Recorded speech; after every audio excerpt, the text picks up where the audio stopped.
Hello, everyone. Welcome to the 2024 AIA Fort Worth Design Awards announcements and lecture. There will be an awards ceremony in February, so be on the lookout for that. First of all, a thanks to our sponsors, our bar sponsor, HKS, and presenting sponsor, KBKG, and Matthew Geltz is here to say a word. Come on up.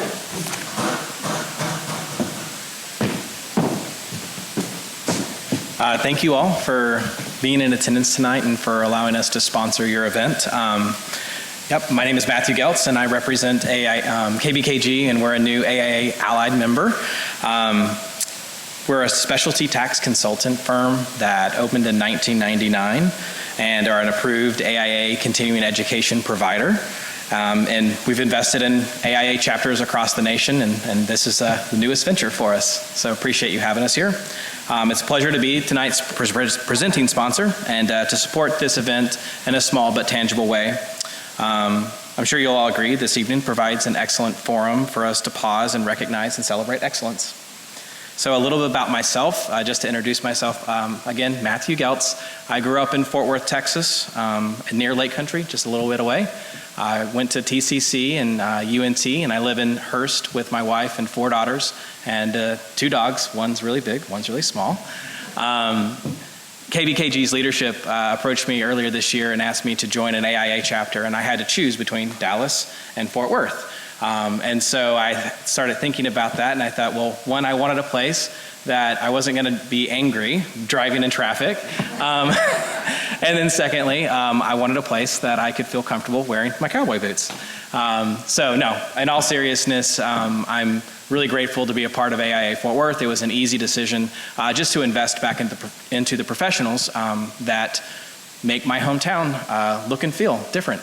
So my goal is to just become a trusted resource for you all. I have many relationships with the local CPA community, and so I've learned a lot about taxes over the past 5 years I've been doing this, and so I'm here to support the chapter in any way I can, and appreciate the sponsor, the presenters tonight, and thank you for having us.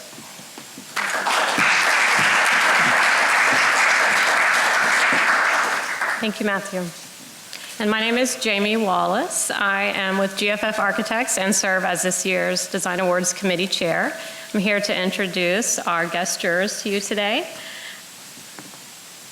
We'll start with Jean-Pierre Trau, who is a Peruvian-American tech entrepreneur and award-winning architect with a profound passion for design and a key eye for technological advancements.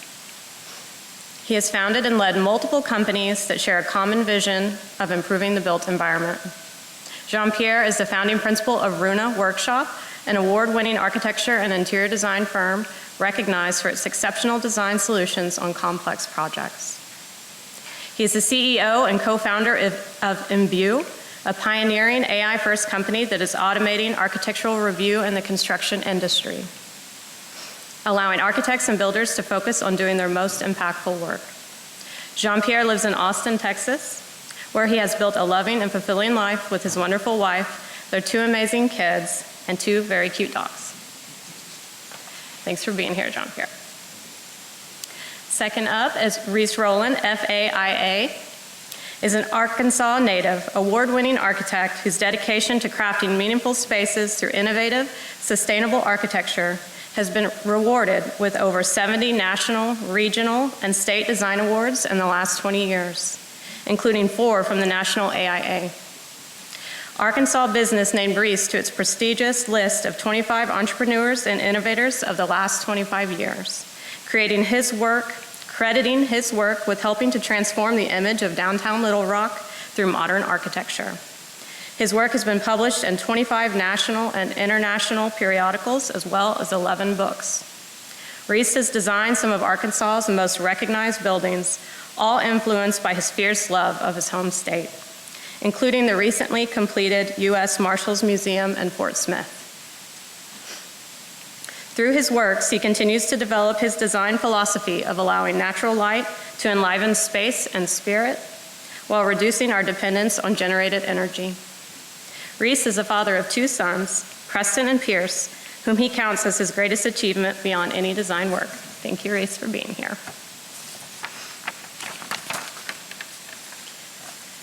And finally, our lecturer for the evening, Rebecca Rudolph, is a principal and co-founder of Design Bitches. Founded in 2010 with fellow architect Katherine Johnson, the Los Angeles-based integrative studio is known for its bold and irreverent designs, creating architecture that is significant in daily life. Recognized as rebellious pragmatists, the duo collaborates with leading creative and entrepreneurial clients on commercial and residential architecture, interiors, brand identities, and experiential installation design. With a background in philosophy as well as architecture, Rebecca is deeply passionate about storytelling and narrative. She explores transdisciplinary work by integrating graphic design and branding into architectural projects. Her work over time has grown from highly social commercial spaces to urban infill, single-family homes, adaptive reuse of derelict commercial buildings, and the renovation of historic landmarks. Each design weaves together a collage of influences to produce an architecture that is beautiful and layered with meaning, but also welcoming, flexible, adaptable, multi-use spaces that are fluid rather than static. Among many awards and commendations, Design Bitches is recognized as one of AN Interior's top 50 interior design firms in the US for the past 6 years running, and has recently been named Best Small Firm in the West by Architects newspaper. The firm has over 10 AIA Los Angeles Design Awards, as well as numerous other local and national awards, and their work has been featured in many publications, including the New York Times and Architectural Record. Rebecca has taught as distinguished visiting faculty at the University of Oregon, as well as architecture design studios at Woodbury University. She has lectured nationally at numerous other universities, including Columbia, Yale, SciArc, CalArt, and UCLA. Internationally, she and Katherine were featured as the headliners of the New Zealand Festival of Architecture. We're honored that you were able to join us today, Rebecca, so thank you for coming.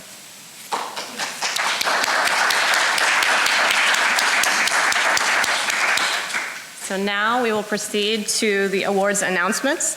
The jurors have deliberated all day, reviewing these project entries and selecting those that they felt merited an award. First up would be Studio Awards.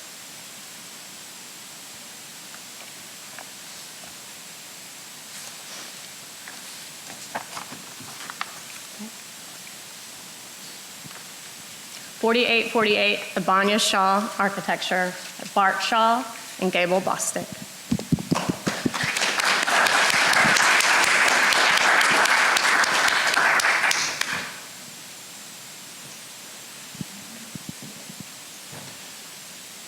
This project was really interesting for us, the way that they optimized the site and created very unique spaces, as well as how they integrate with the design the front of the street.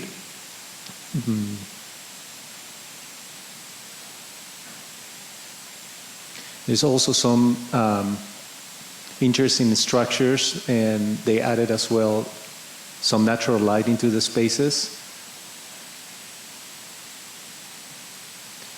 I think what it was successful about this project is how they can continue the original structure and create something very special to the street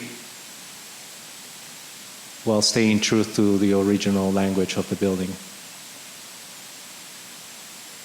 Very simple design in a very tight space, optimizing space and creating space. I think that's one of the things that are very successful in creating this indoor-outdoor kind of porch in front of it.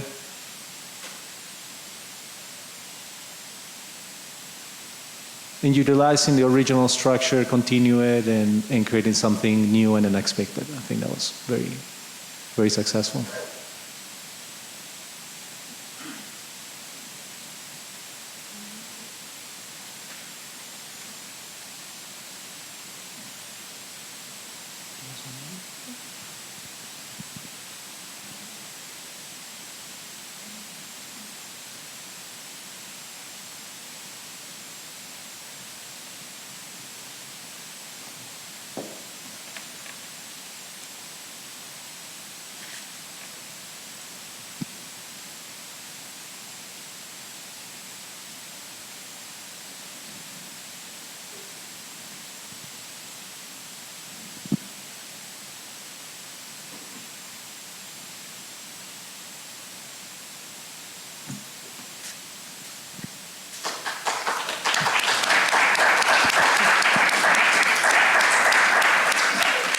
I should also clarify that for those who may be unfamiliar, that the studio awards are for unbuilt projects.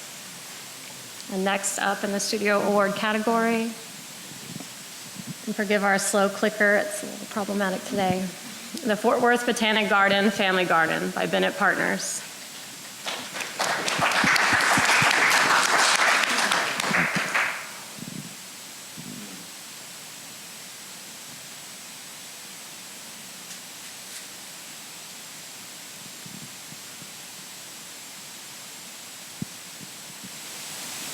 So for this one, we were impressed by the integration with the landscape and the sighting. They positioned it to help kind of disguise the retaining wall that's behind it and allow the landscape program to really flow through the building. There is, let's see, when we get to the renderings, a covered circulation on the outside that really allows access to all of the program areas independently. And we appreciated this sort of, simple use of the Texas vernacular materials in a way that just blends seamlessly with the botanical gardens.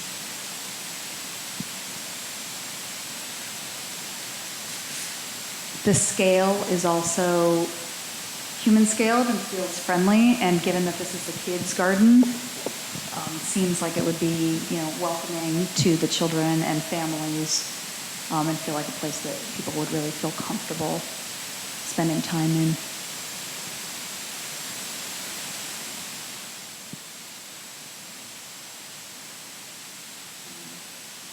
Thank you.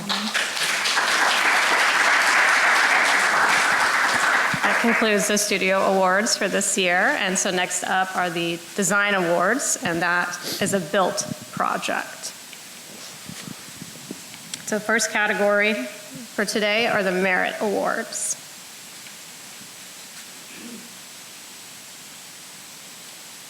The Conservatory by Jeff Garnett Architects.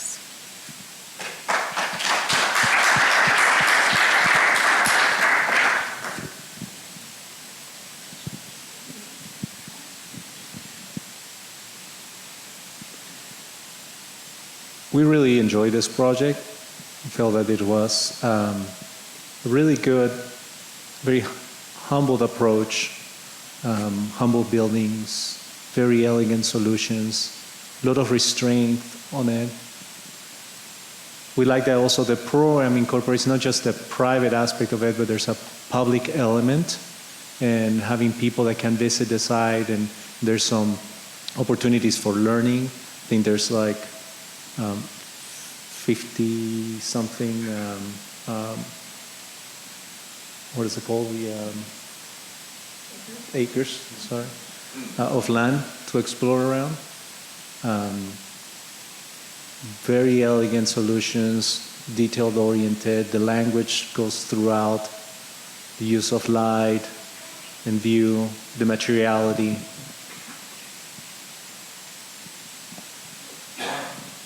It really brings this calmness to it through the architecture, which is really, ties well with the site. The kind of respite.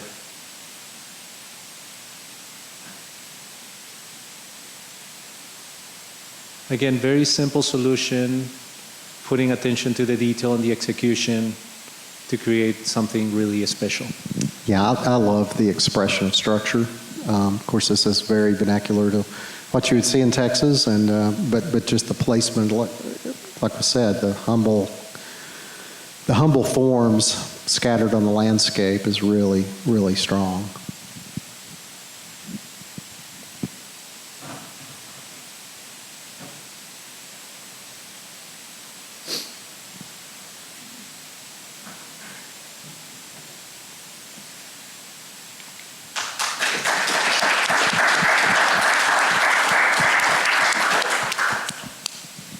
Okay, next in the merit award category the Deepdale residence of Banya Shaw Architecture.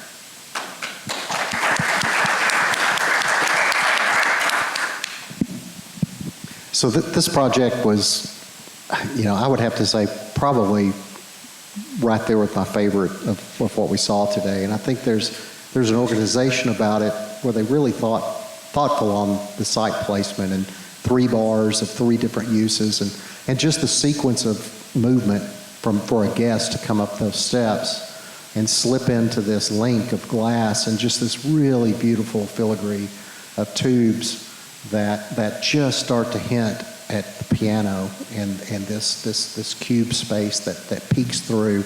And you see that in plan several times with the different uses of this same square top glass space reaching out into the landscape. I thought it was very, how the building and the house and the experiences unfold as you move into that link and you see the courtyard, this retaining wall with the water, really beautifully done. And just really the focus as you move around the spaces for that courtyard and nature that's rising up the hill.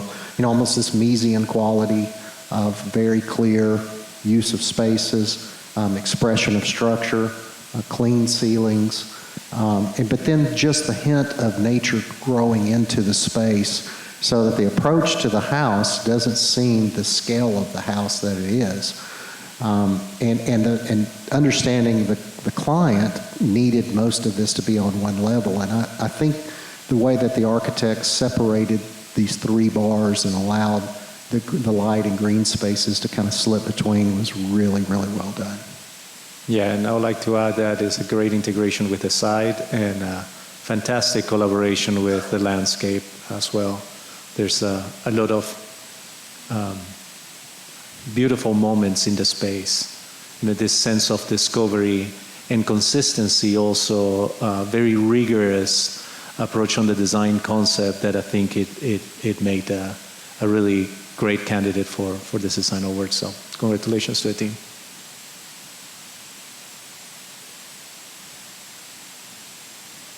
I've never seen windows so low, and it's fantastic.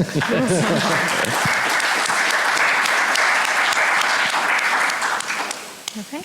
Next in the Merit Award category, Pella Showroom of Banya Shaw Architecture.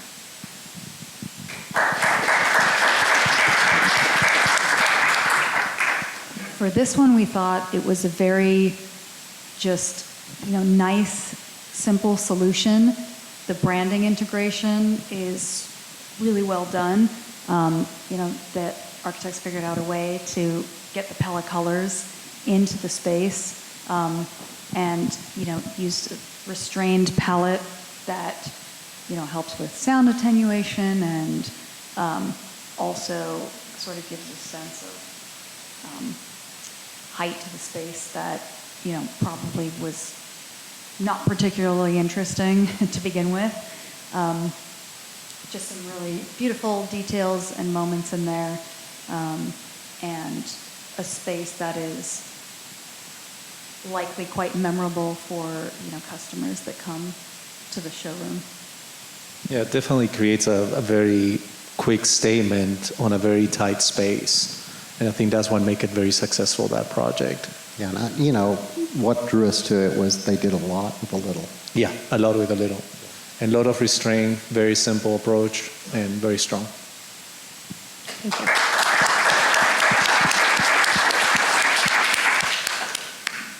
Okay, next up. Sugarman's of Banya Shaw Architecture. Okay, I love this project too. I mean, what really struck us was such a tight, narrow space, and the approach into the space, the fact that it's elevated and it's part of an existing building. The architects chose to take 2 moments in a way that this you'll see in the plan.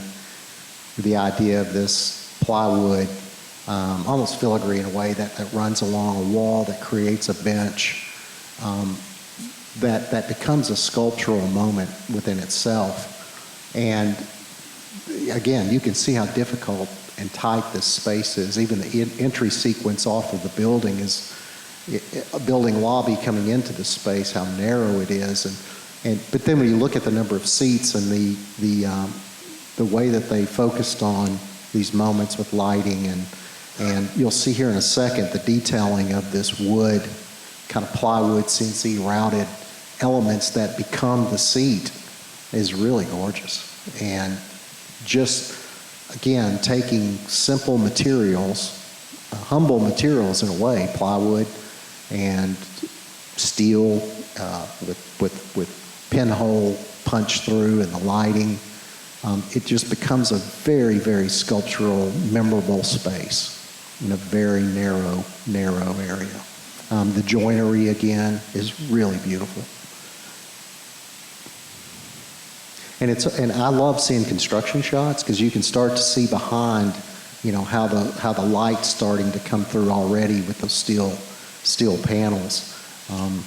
Again, I could see the designers trying to figure out the patterning of the holes from, is this like it's sugar falling in a way or something?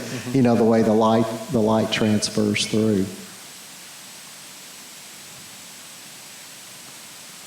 And I think when somebody walks in this space, they would say, "Oh wow, this is a place I want to come back to." A beautiful display of the shelving and the backdrop. It's just really, really elegant. And they did, again, like a lot on a very tight space, create a wonderful statement, and definitely a memorable experience for everyone that goes in. Really applaud the effort here. The lighting too, the lighting design really brings that drama to it and accent every single material, the perforations on the steel. Yeah, exactly. That picture right there, they look like dots floating Yeah. on the stars in a way.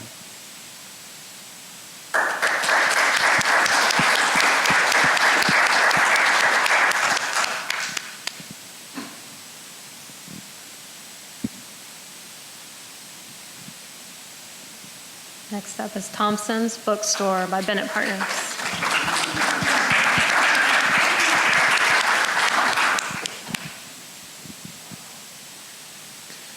We really appreciated this project. Good rehabilitation and restoration of a historical building. And a lot of research went into this. And one of the critical things bringing this Thompson bookstore motif, it used to be a tenant for what we understand. A lot of sensibility to the original structure, but they make it their own and they tell a different story as you experience the building and you go up and up or down. So there's a fantastic speakeasy that you will see. The suspense is killing me. You'll see. But you see on the side plan, there's this very narrow building footprint, and they were able to optimize the space and at every single level tell a different story, bring a different approach into the design, a different concept. That railing takes you downstairs to the speakeasy. There's a stair that goes down. And you'll see I that. think the cool thing about that was they didn't even paint the railing. No, they was just true to it. It's like a hidden, what a speakeasy is. Only certain people know it's even there. Exactly. Right? Exactly. But once you get down there, and what we really liked about this project too, and I liked the fact that it was bookended with the one we saw previously, very narrow space, bar space, and a slightly different seating arrangement with these more booths, banquette top thing. Two different approaches, two different periods of work, in a way, but both so successful. And a lot of character too, right? To these interior spaces with textures and sensibility of original materials and kind of pairing some furnishings with some old refurbished materials as well. I'm wondering in that steel door if there's like you have a special knock and it slides. Right, down. you have to knock it. Yes, Yeah. exactly. Grant me entrance. That's right. One thing also that we really liked about this project was the character of each floor is completely different too. As you move up through the building, it lightens up visually with natural light, and I just thought it was really well done all around.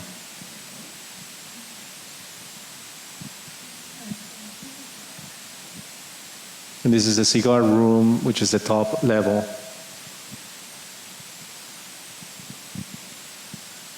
Again, a completely different experience, right? So for visitors, you come off and on, and it's a new experience as you go to all these different spaces. Yeah, and I think it's important to point out that it's not necessarily about style, it's about the character and it being done really well. You Right. know, it's like we didn't pick projects that were all modern. You know, we wanted to celebrate historic preservation spaces and embracing the character that the client wanted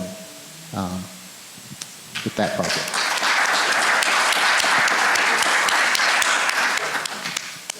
Okay, the next in the design awards category is the Community Impact Award. So these projects or project not only is notable in the architectural design, but also has a notable impact on the community.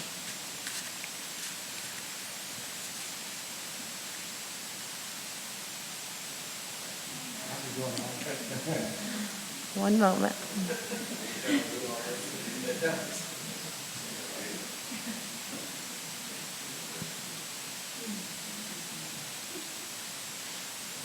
Cohen Place, my Bennett Partners.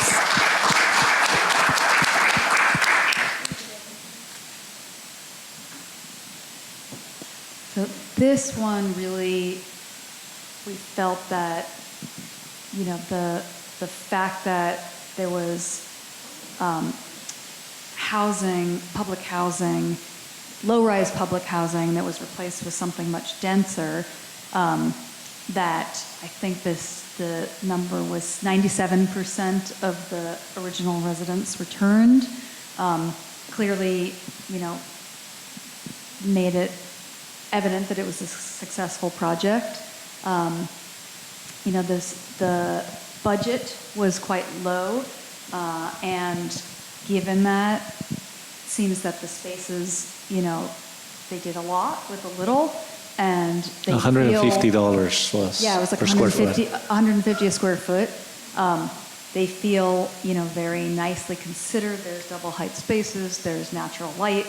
The lighting is well thought out, and you know, really feels like a place that is a, you know, nice place to live. To live, right. And from a community engagement standpoint, you know, like you were saying, the residents were part of this process and they decided, I want to live in this space. And that higher number makes this project a round success.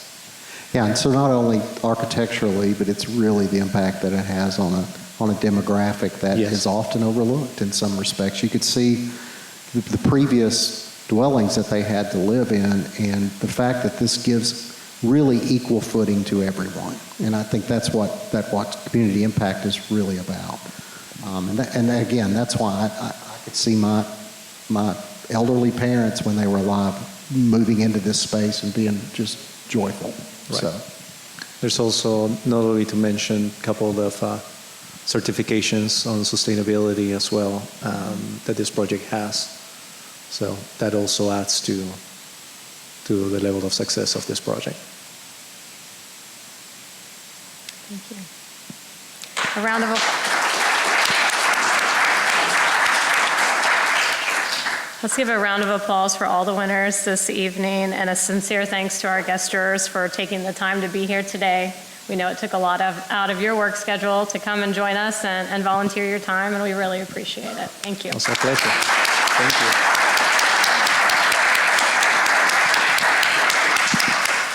Now I'll invite Rebecca to the stand.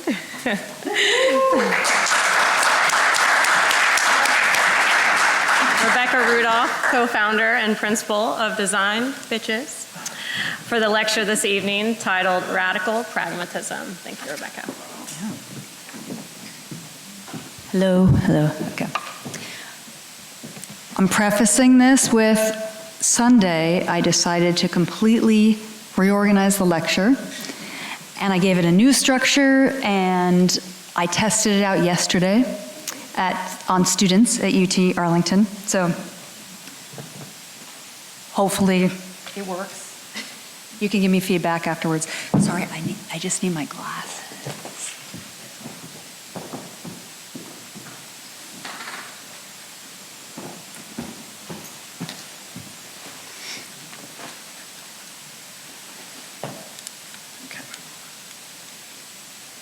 So thank you for having me, the AIA Fort Worth. It's been great meeting you all and seeing the work that the architects are doing here, having the chance to see this museum, to see the Kimball. It's really been a nice time, and I haven't ever been to Fort Worth before, so first visit. It's been pretty spectacular. So thank you for inviting me. So our collaboration as design bitches began in 2010 out of a shared desire to expand the definition of architecture. The name itself was a response to the question, what is architecture? It's design, bitches. For us, architecture is all about moving beyond outdated formal boundaries between artistic disciplines. It's about tapping into the small surprises we find in the culture of daily life. Working in a world where resourcefulness is an essential tool, we're pragmatists in nature with rebellious spirits who search for ways to embed function and joyfulness in clever and unexpected places. By embracing our interests outside of architecture, we've been able to develop a unique voice in our work. One that's both surprising and referential. We use it to create our brand of architecture, one that is versatile and accessible to a broader audience. We create work that solves problems with elements of design and wit that challenge users to think differently about how they interact with space. Our clients are overwhelmingly creative and radical pragmatists themselves. We realize how important our clients are to the evolution of our work. We see that the vision we put out into the world attracts clients who are a good fit because we share the same interests, goals, and motivations. From rock stars to editors, from athletes to digital designers, educators and surfing entrepreneurs, the common thread is that they have a vision and are looking for creative solutions to realize their vision. We've learned that we excel at the intersections between architecture and interior design, spatial and graphic design, the natural and the built environment. As you'll see in our work today, we like to shift boundaries between disciplines and find the places where interesting overlaps inspire us to tweak the rules. Outside can be inside, architecture is performance, graphics are spatial, and pragmatism can be rebellious.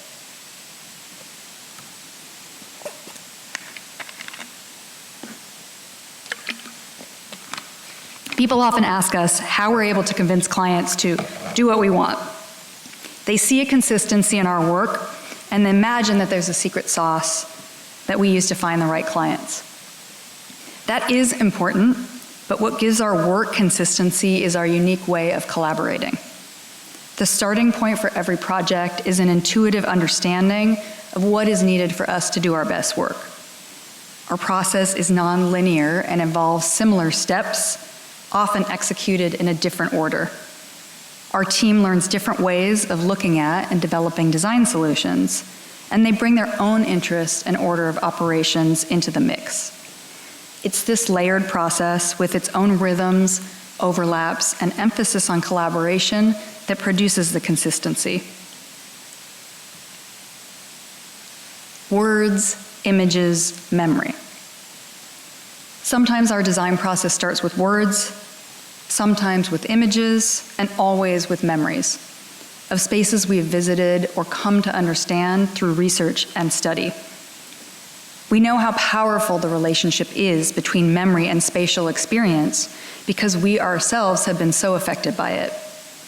We intentionally embed psychological references into our projects through the use of color, surface textures and pattern, materiality, light, and form to create spaces that feel at the same time comfortable and full of possibility.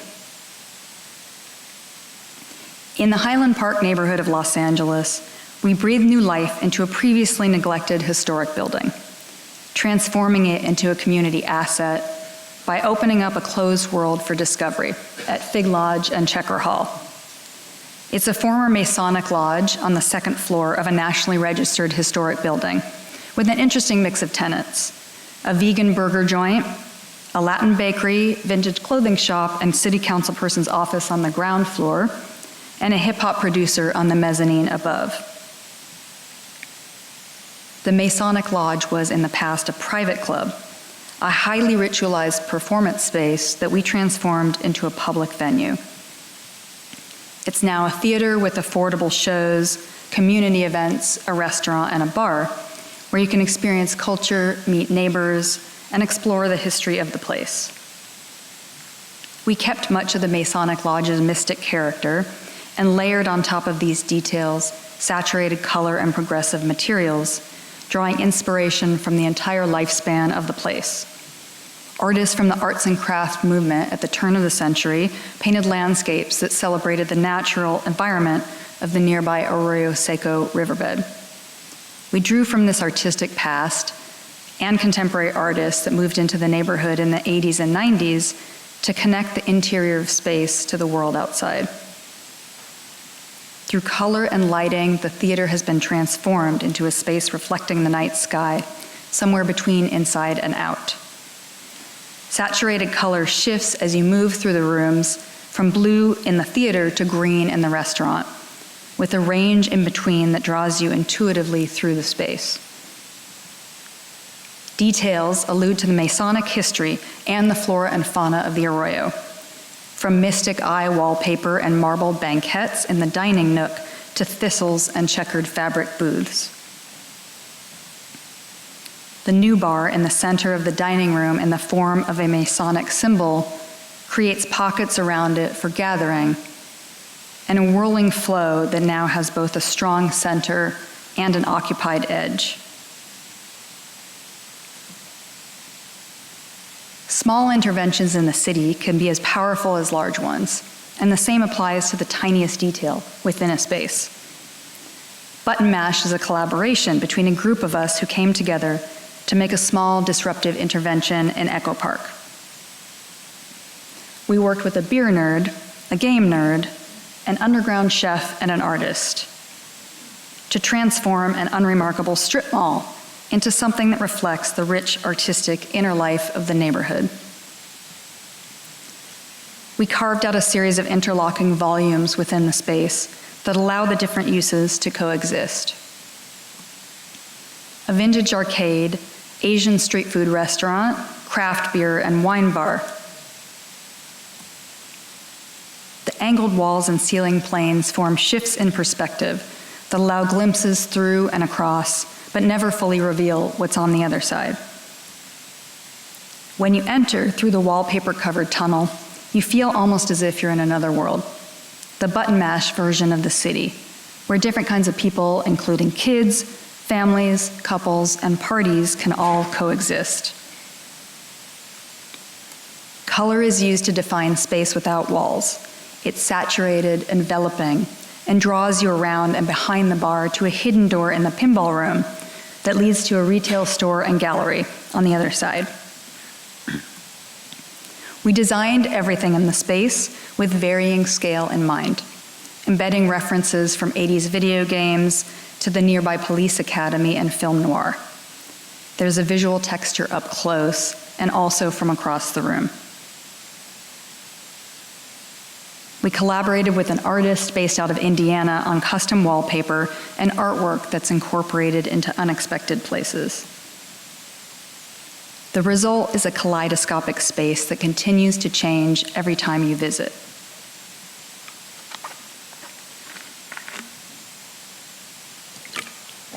Volume, scale, relationship.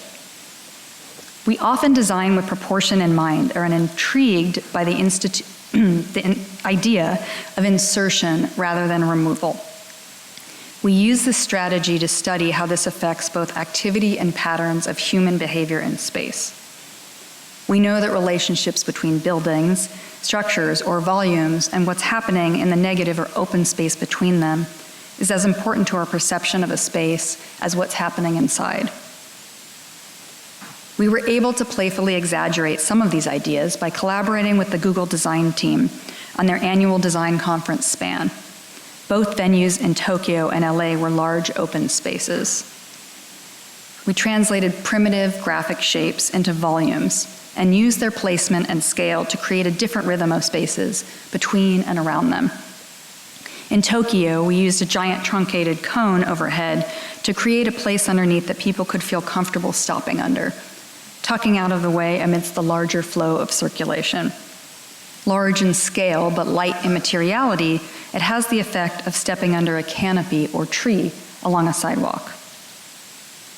A similar effect was created in LA using a large semicircular bench underneath the curtain overhead, in which attendees could pause to check messages at varying vantage points between workshops.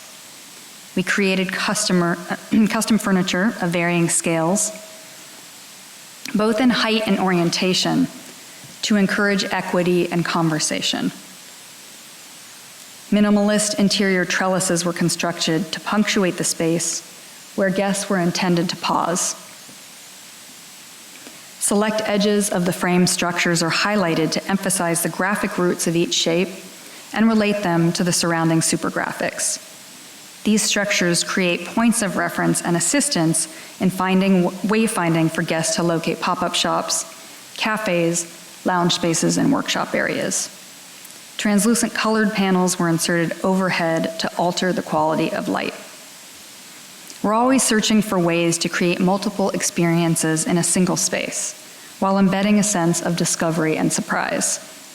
The importance of human engagement is a critical element in our work, connection both with our clients and the public users of the spaces we create.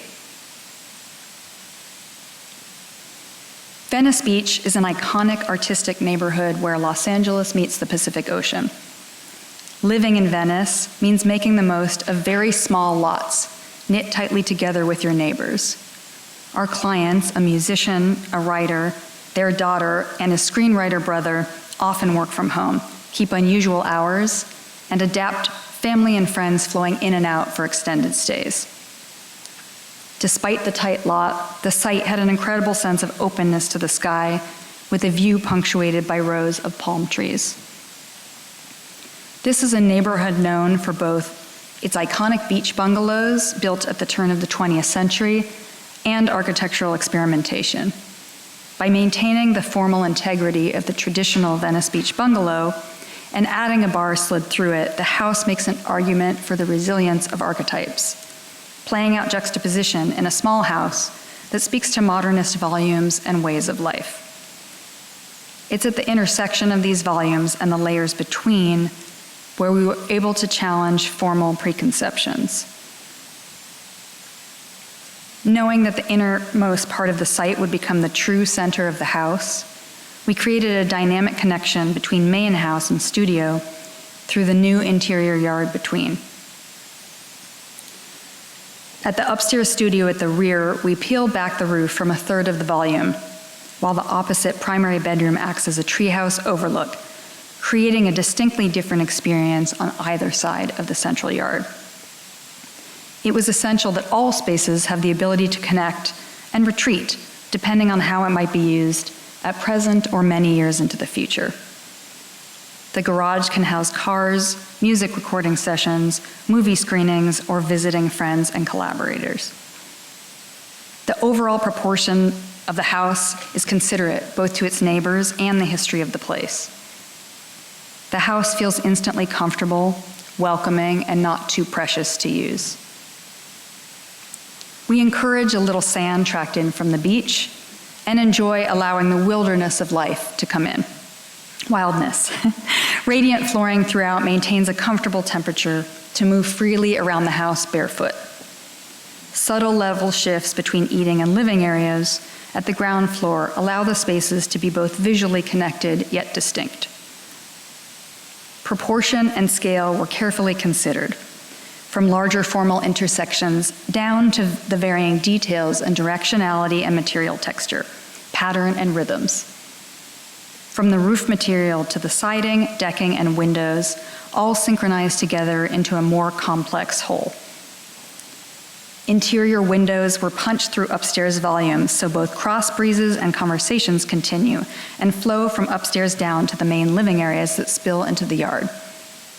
Solar skylights were placed at the highest points of the gable roof to release excess heat on the warmest days of the year. The flexible loft in the double-height front room bridges boundaries between gathering and retreat. Skylights and high windows capture the tops of the palm trees that surround, while the interior windows connect back to the living area below. Materiality and light add textural and color-changing elements throughout the day. The custom color metal windows change from gray to blue to green throughout the days and the seasons, chronicling the passage of time in a climate where change is measured in subtle shifts.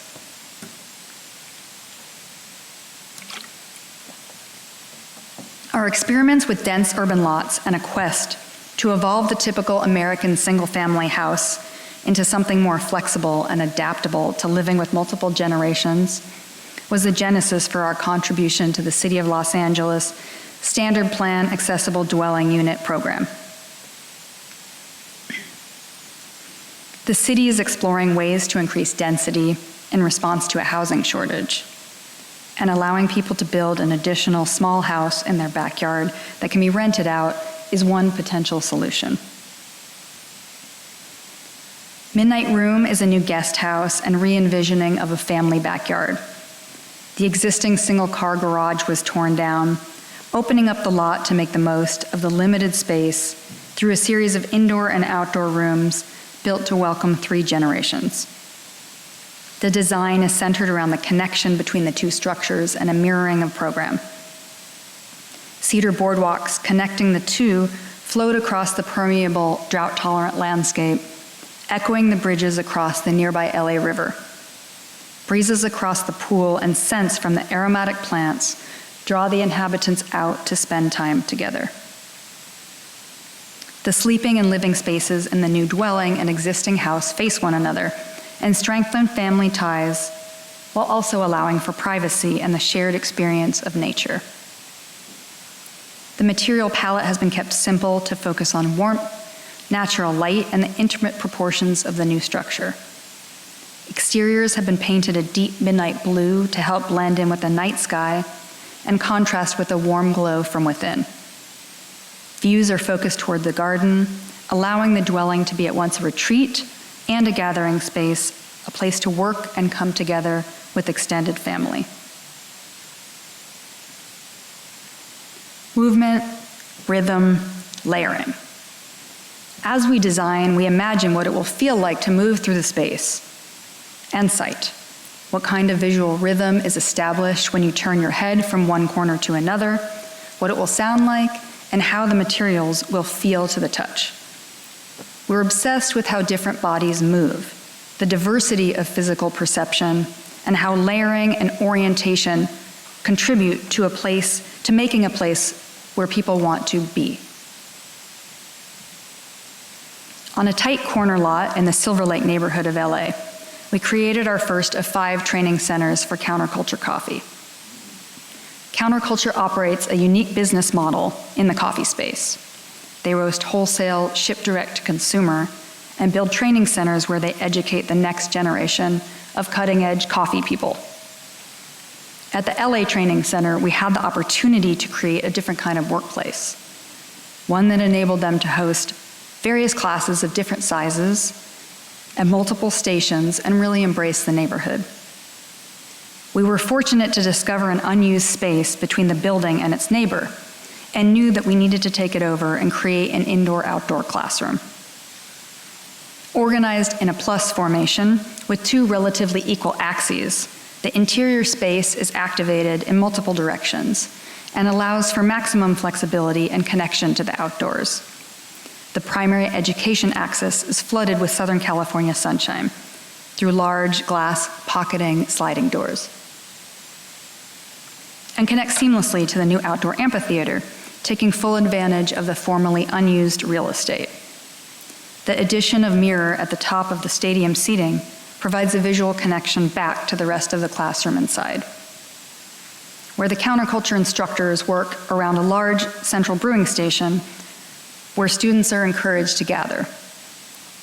The supporting role of the secondary axis off to the sides are de-emphasized and grayed out, allowing them to visually recess into the background. Multiple brewing stations have been arranged around a central element we nicknamed the ziggurat, which acts as both a room divider and additional seating. By taking a common and humbly iconic material like the colored fiberglass, often used as a cheap patio cover, and highlighting its color and texture as an elevated design feature, we change the perception of the material. While the ziggurat could have been simply a partition, its added depth transforms it into something highly functional, both in place and when it's partially deconstructed. Within the ziggurat, we've hidden small cubes that can be pulled out as needed and used either as additional seating for classes or tables within the casual workspace, both carefully proportioned to maximize viewing height and flexibility. After the success in Los Angeles, we worked with Counterculture to develop 4 additional training centers in Miami, Dallas, Seattle, and Washington, D.C. We conceived each location as an extension of the brand with a unique concept that draws on the character of the surrounding neighborhood. Each space has the DNA of the company mission to educate people about coffee and operate their business in a sustainable way, but with a unique personality that reflects an interest in the intersection of coffee drinking and culture.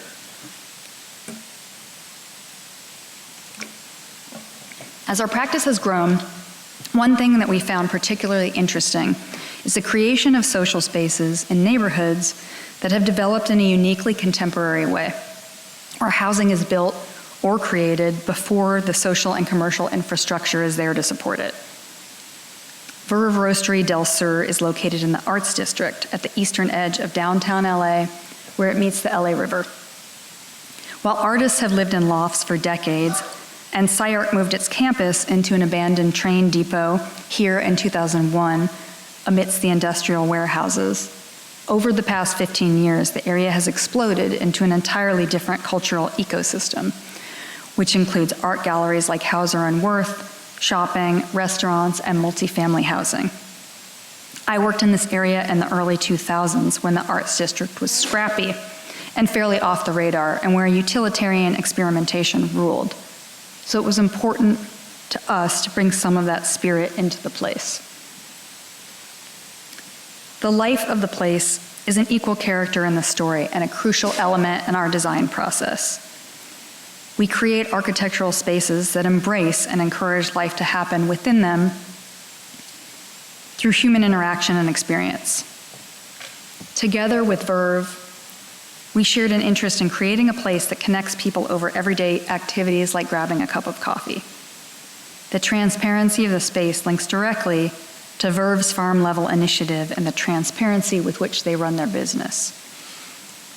It's not simply a cafe, a roasting facility, or office. It's all of these functions in one central hub. Utilitarian experimentation carries through the project as we carved up the height and breadth of the space, creating unusual points of perspective, views, and details. The addition of the mezzanine, both in form and placement within the space, is key. While functionally it enables Verve to occupy and activate some of the extra height in the space, it also reveals uniquely spectacular views of the activity below. By allowing it to both wrap around and project out into the empty space above, it dramatically increases the variety of possible experience. textural shifts carry throughout the space, creating unique variations for each stopping point. Environmental graphics and more subtle brand moments were incorporated in unusual places, including stairs, tile layout, light fixtures, and custom cabinet pulls. The conversation pit nods to the sunken living rooms of the 70s and offers a unique double use. You can sit either within it or around its perimeter. My favorite spot is in the window seat in the conversation pit with its view of the 4th Street Bridge as your backdrop.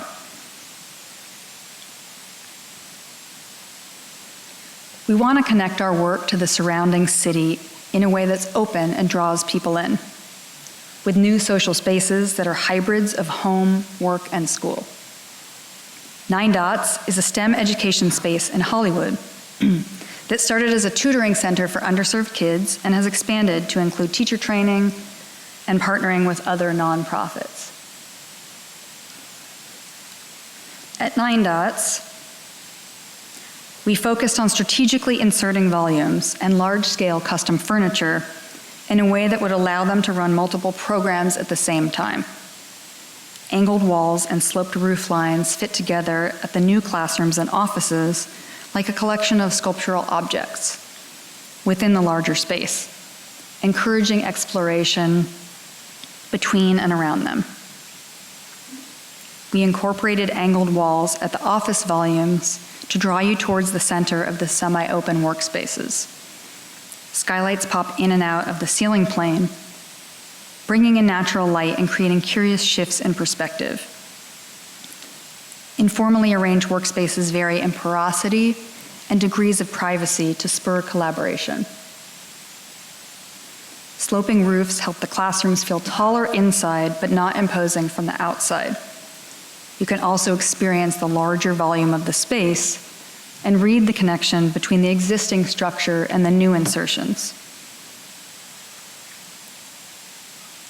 Room-sized areas, a makerspace, library, and classrooms are sectioned off from the larger whole in a flexible way that allows multiple programs to happen simultaneously and separate groups to feel connected.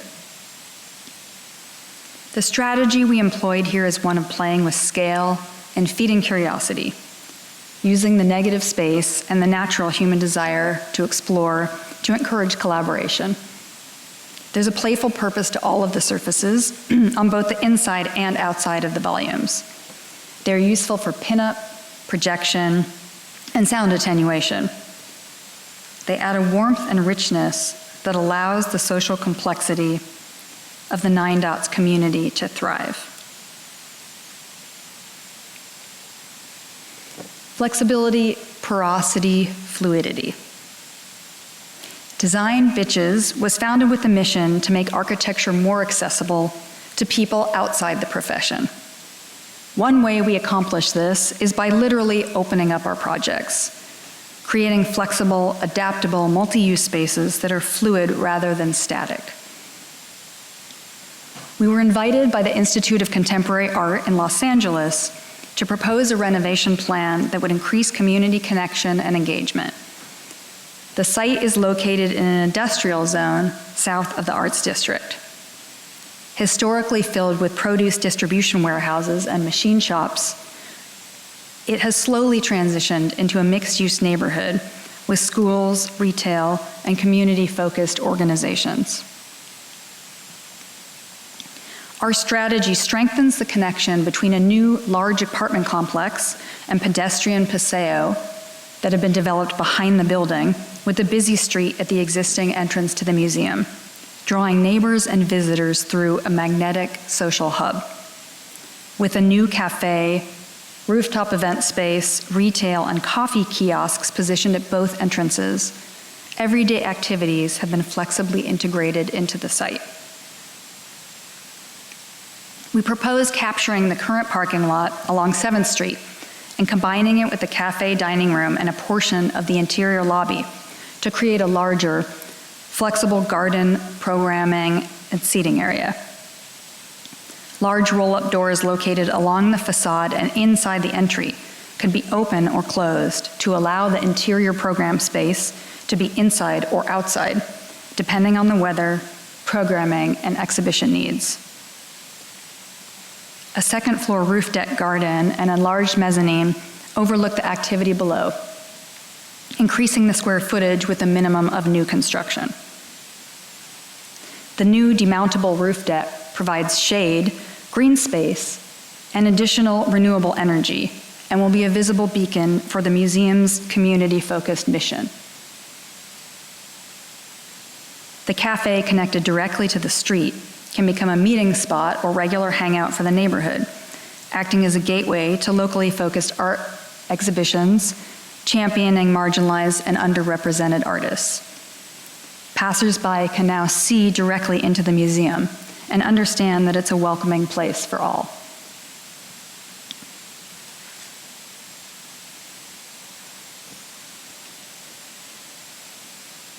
Oh, I did this yesterday. I said all my text before the animation started, so enjoy. It's short.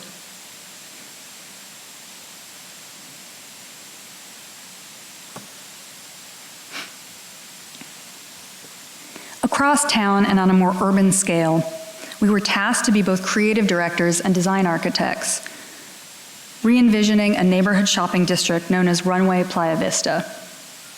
Built during the Great Recession in the 2010s, its ownership transitioned from developer to developer, and when finally completed, it was value engineered nearly to death. The mixed-use retail and residential complex had a high housing occupancy, but many closed or failing businesses at street level. The existing points of arrival were drab and unwelcoming, some of which were surrounded by concrete block walls. Our first move was to open up the ends of the central street, back to the surrounding community to better encourage pedestrian and bicycle traffic to the center. Then we studied the places where people tended to land and wait for a friend or meet for a while. These spaces were cluttered with awkward circulation. They didn't lend an opportunity to pause, so we created softer edges that people could gather around with vibrant backdrops that were immediately identifiable as landmarks. At the heart of the project was the closure of a portion of the former central street to create a space that could host a variety of activities and bring residents out for more than the occasional errand. Working with a team of landscape architects and graphic designers, we envisioned a place that was pedestrian-oriented, visually rich, and human scale that could act as a town square. Because we were required to maintain a portion of the former vehicular street for emergency fire access, we took the opportunity to use super graphics to call out pedestrian areas of the asphalt, highlighting crossing zones in whimsical ways, and use the stripes to link major portions of the project together. By closing off the street, adding meandering pockets of landscaping, areas for eating, drinking, gathering, and play, we brought life to an underutilized space that changes with the seasons and from day to night. This is most evident in the play area at the heart of the town square, where families come and gather, have a conversation, and the kids can play freely. There's a distinctly graphic and art-spaced approach to the signage and material surfaces in this project. It incorporates murals, high-contrast super graphics, large illuminated signs, and industrial materials not typically associated with this scale of development in Los Angeles. The challenge was to not only get residents out of their apartments more often, but grab the attention of people traveling by on the adjacent 6-lane thoroughfare, drawing them out of their cars and into the public space.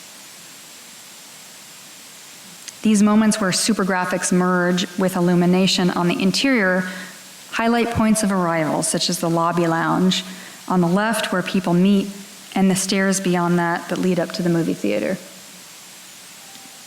Moments of graphic and colorful surprise are woven throughout the project, and landscape to provide continuity and wayfinding, whether upon arrival at the elevators within the parking garage or through custom bike racks in the pedestrian areas.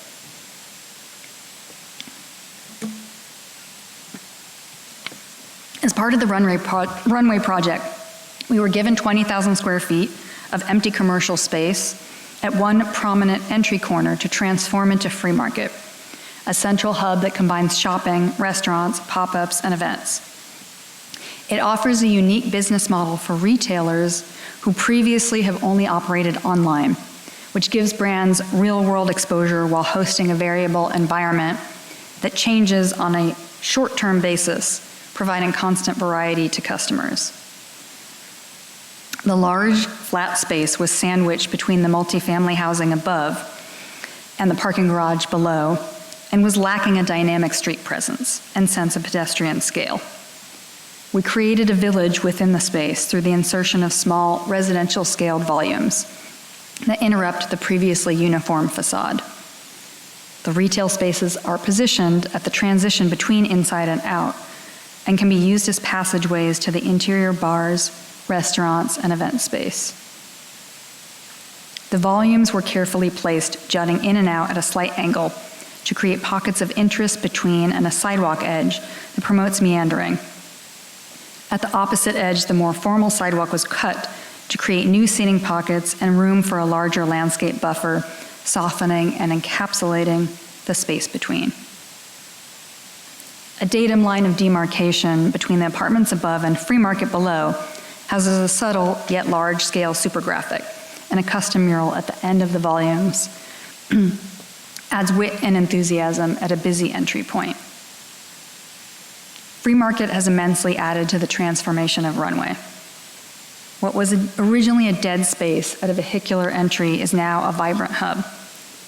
It's a much more lively place that caters to all ages and has become the bridge between the nearby creative offices, housing, and surrounding neighborhoods.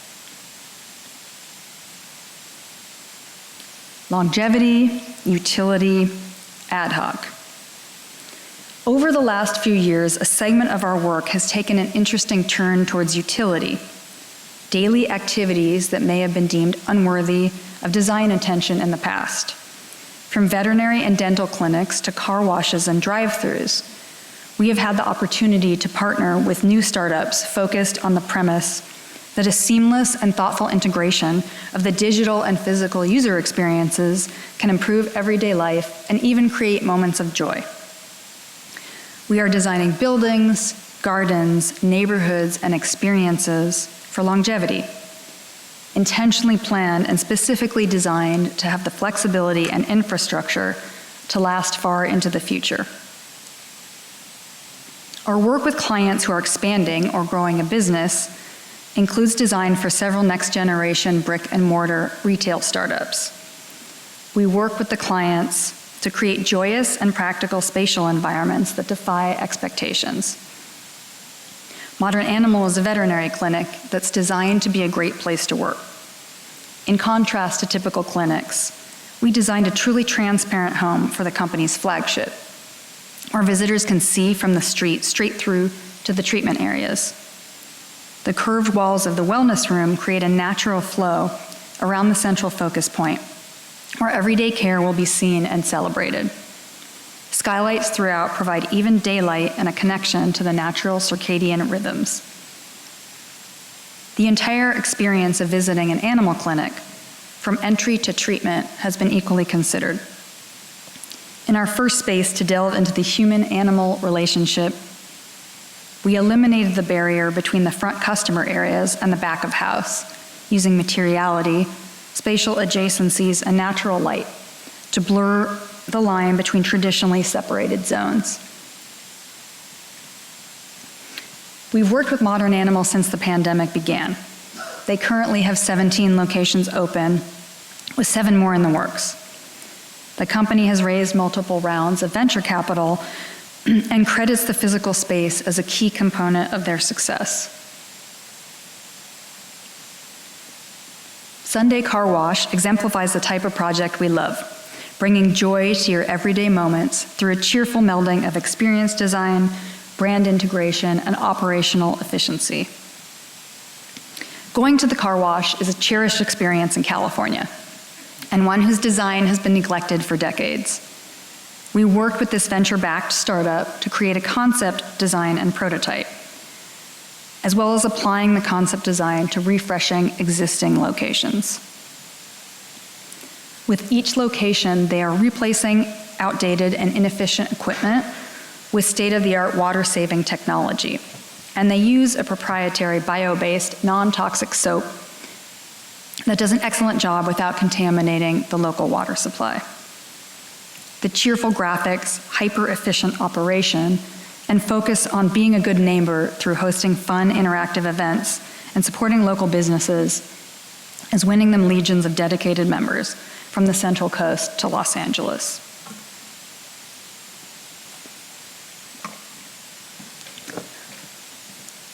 I will end with the personal project that I've been working on with my husband, Colin Thompson, unfortunately also an architect, for nearly 25 years. Originally a 500 square foot near teardown, really a teardown on an empty lot, we started with remodeling the original cottage and continued in phases, including transforming the decrepit garage into an office and pool house, adding a living room, bedroom, and bath with green roof and rainwater collection system, and replacing the original structure with a new kitchen dining area on the ground floor and 2 bedrooms and a bathroom for the kids upstairs.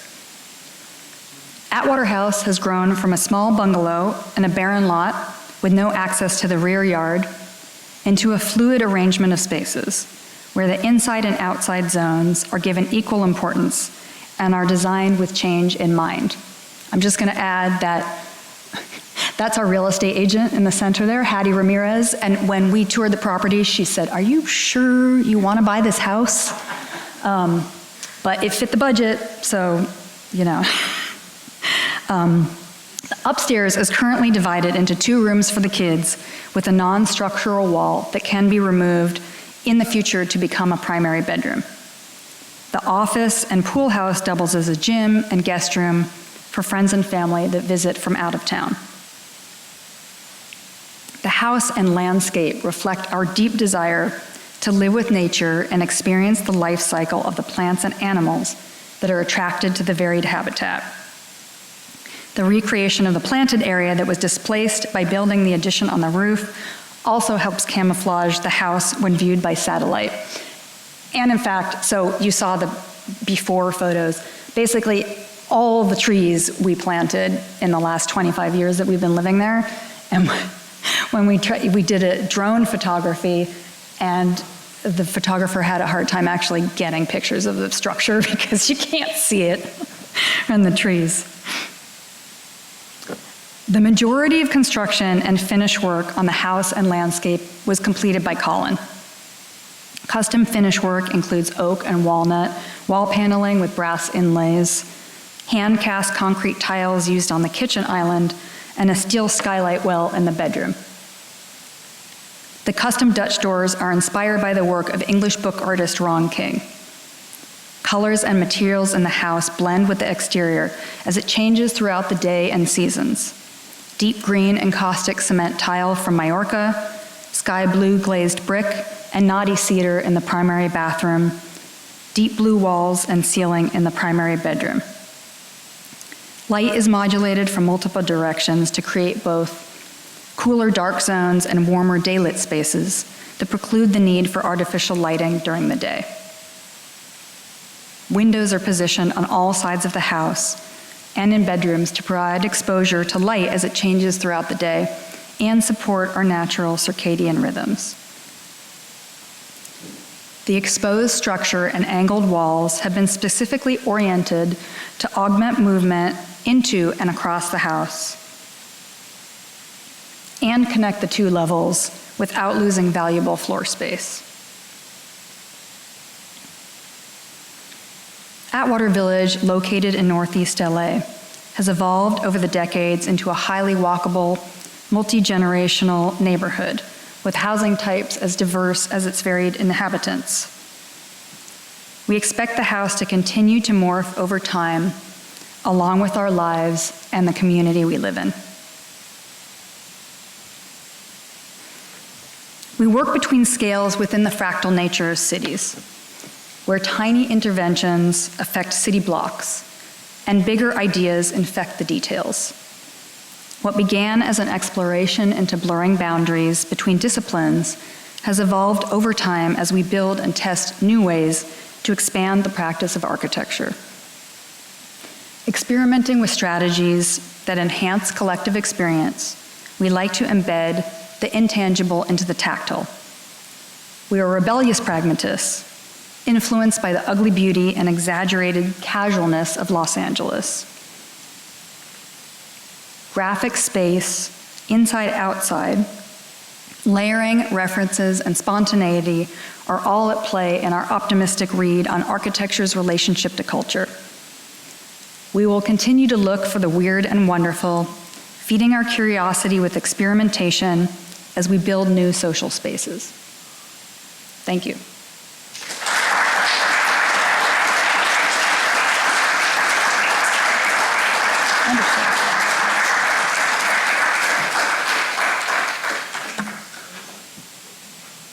I don't know if we have time for questions. 5 minutes. You guys have some questions.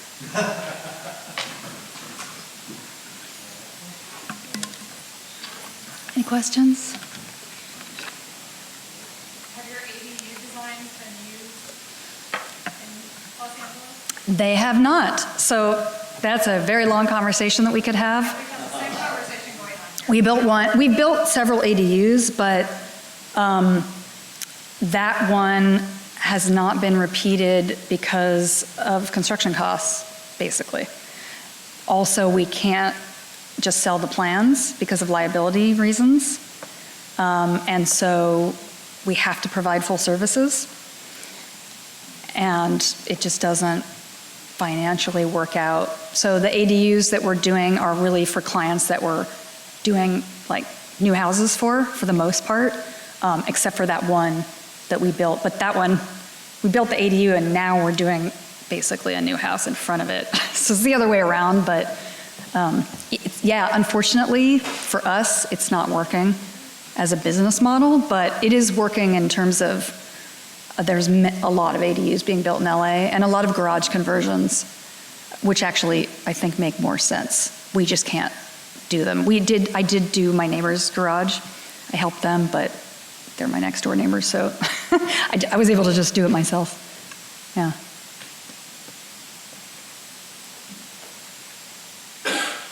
Okay, no questions?